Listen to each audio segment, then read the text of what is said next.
Yemusiadu Yemuni Yemusiadu Gudise nagargado Gadda kon rafadno Gudise nagargado ani Gadda kon rafadno Isati anabotelaleni Sifasa hajakorotale Isati anaboteade Sifasa imako kadade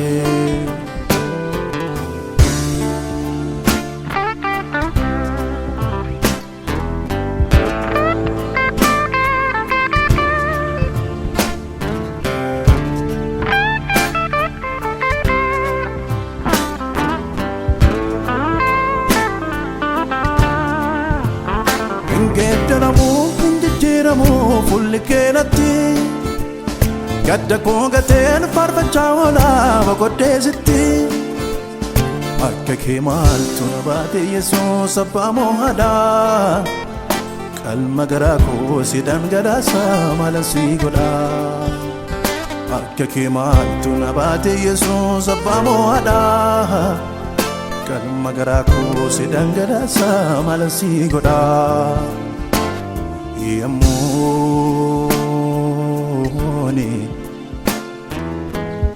Yemusiadu Yemuni Yemusiadu Gudise nagargado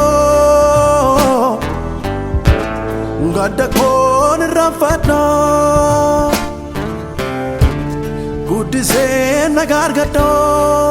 ani Gadda kon rafadno Isati anabotelaleni Sifasa hajakorotale Isati anaboteade Sifasa imako kadade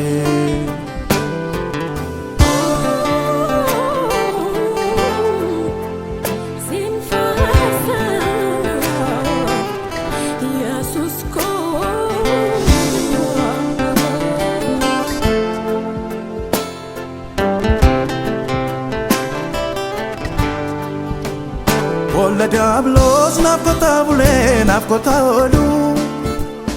Tiyanan ena marsejiru yamunelalu Silan injiru yona badera fayarateni Ulfadu Yesus madanagako situnafte Silano injiru yona badera fayarate Ulfadu Yesus madanagako situnafte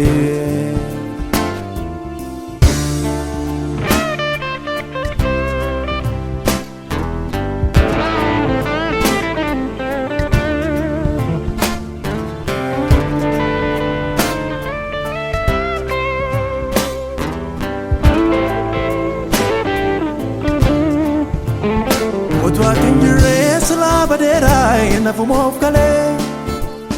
Lola badisa sanarra nafum godde mogole Yon chachabe anis darbe tanzifat sakuno Situna falme labbe ko kesa kabda yadano Kiyon hurrae anis darbe tanzifat sakuno Situna falme labbe ko kesa kabda yadano Yemuni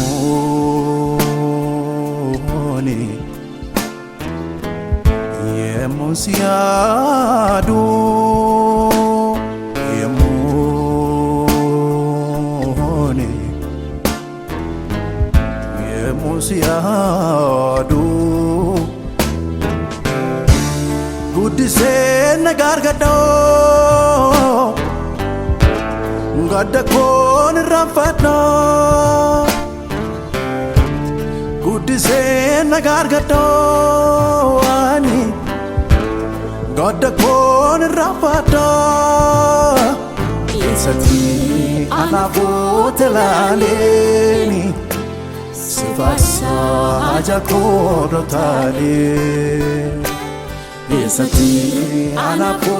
ilaaleeni si faarsa dhimma koo